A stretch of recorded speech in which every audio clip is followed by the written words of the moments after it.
सुप्रभात बच्चों। आप जानते हैं ना, पेड़ पौधे हमारे हरे मित्र हैं। ये हमें वे चीज़ें प्रदान करते हैं जो हमें जीवित रहने में मदद करती हैं। ये हमें ऑक्सीजन देते हैं जो मनुष्य और अन्य जीवित प्राणियों के सांस लेने के लिए ज़रूरी है। साथ ही ये कार्बन डाइऑक्साइड को सोख लेते हैं जिससे हमारा वातावरण शुद्ध बनता है। ये हमें रहने के लिए आश्रय भी देते हैं और भोजन, कपड़े, फल, सब्जियां आदि भी देते हैं। पेड़ पौधों से हमें हरी सब्जियां जैसे घिया, टिंडे, तोरी, मेथी, पालक, बथुआ, ब्रोकली आदि मिलते हैं। ये सब हमें चुस्त और तंदुरुस्त रखने में मदद करते हैं। ये भी हमारे ग्रीन फ्रेंड्स हैं, इसलिए हमें इनका साथ बिल्कुल नहीं छोड़ना है। तो आइए अब हम अपने इन ग्रीन फ्रेंड्स की मदद से एक नई तरह की शेडिंग करना सीखते हैं। चलिए बच्चों, अब हम बार्क शेडिंग सीखते हैं। इसके लिए हम एक ऐसे पेड़ के पास आते हैं जिसका तना थोड़ा खुरदरा हो। अब इसके ऊपर अपनी ड्राइंग शीट रखेंगे और ब्राउन कलर इस शीट के ऊपर रगड़ेंगे और इसके बार्क के इम्प्रेशन अपनी शीट पर लेंगे। ये देखिए, बार्क के इम्प्रेशन शीट पर बहुत अच्छे से आ गए हैं। अब इसकी आउटलाइन करके हम अपने पेड़ का तना तैयार करते हैं। अब हम कुछ पत्ते लेते हैं जो पहले से ही पेड़ों से झड़े हुए हों। इनको टेबल पर रखकर इस तरह से सेट करेंगे कि इनकी वेन्स वाला हिस्सा यानी नसों वाला हिस्सा ऊपर की तरफ हो। और हरे रंग को अपनी इस ड्राइंग शीट पर अच्छे से रगड़ेंगे ताकि इन पत्तों की शेडिंग हमारे कागज पर अच्छे से उभर कर आ जाए। आप देख रहे हैं इन पत्तों की शेडिंग कितनी सुंदर उभर कर आ रही है।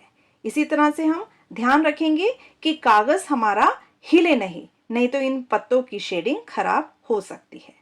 अब इन पत्तों की शेडिंग आ गई है। अब खाली जगह को भरने के लिए पत्तों को दोबारा से अरेंज करेंगे और हरा रंग रगड़ेंगे। इस तरह से हमारी जो शेडिंग है पत्तों पर आ गई है और हमारा बार्क और लीफ शेडिंग वाला हरा भरा पेड़ तैयार हो गया है। चलिए बच्चों, अब हम एक और एक्टिविटी करते हैं। इसके लिए हम एक ऐसे पेड़ के पास आए हैं जिसका तना पहले वाले तने से काफी चौड़ा है और इसकी बार्क का इम्प्रेशन भी बिल्कुल अलग है। इस पेड़ के स्टेम पर हम ड्राइंग शीट रखकर उसके ऊपर ब्राउन कलर अच्छे से रगड़ेंगे ताकि इस बाग का इम्प्रेशन हमारी शीट पर अच्छे से आ जाए। अब हम अपना वास्तविक पेड़ तैयार करने के लिए स्कूल के मैदान में गिरे हुए पत्तों का प्रयोग करेंगे या फिर हम पार्क में जो पत्ते पेड़ से झड़ गए हैं उनका प्रयोग कर सकते हैं। पेड़ से पत्ते बिल्कुल नहीं तोड़ेंगे। इन पत्तों को एक एक करके अपने तैयार स्टेम के ऊपर फेविकॉल की मदद से जोड़ेंगे और इस तरह से हमारा रियल ट्री बिल्कुल तैयार हो गया है। उम्मीद है बच्चों आपको ये दोनों तरह के पेड़ बनाने आ गए होंगे।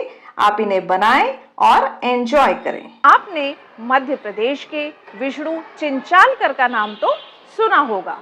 वह सूखे पत्तों का प्रयोग करके बहुत ही सुंदर कलाकृतियां बनाते थे। बच्चों यह देखिए, हमने सूखे पत्तों के द्वारा गणेश जी और तितली बनाई है। इसके लिए हम एक ड्राइंग शीट लेकर उस पर पेड़ का स्टेम बनाएंगे। फिर किसी भी पेड़ का गिरा हुआ पत्ता लेकर उस पत्ते की बैक साइड यानी जिस साइड उसकी नसें दिखाई देती हैं वहाँ पर वाटर कलर अप्लाई करेंगे और इसे अपने पेपर पर रखकर हल्के हाथ से प्रेस करेंगे। इस तरह से लीफ का इम्प्रेशन हमारे पेपर पर आ जाएगा। इस तरह से हम डिफरेंट इम्प्रेशंस लेकर अपना हरा भरा पेड़ तैयार करेंगे। यह हमारा लीफ इम्प्रेशन वाला पेड़ तैयार है। तो बच्चों, आज आप एक वादा कीजिए कि अपने आसपास किसी एक पेड़ या पौधे से दोस्ती करेंगे, उसे रोज पानी देंगे और उसकी देखभाल करेंगे। अपने घर पर भी आप मम्मी पापा, दादा दादी से पेड़ पौधों संबंधी किस्से सुन सकते हैं और उसे अपनी कक्षा में अपने दोस्तों को बता सकते हैं। धन्यवाद।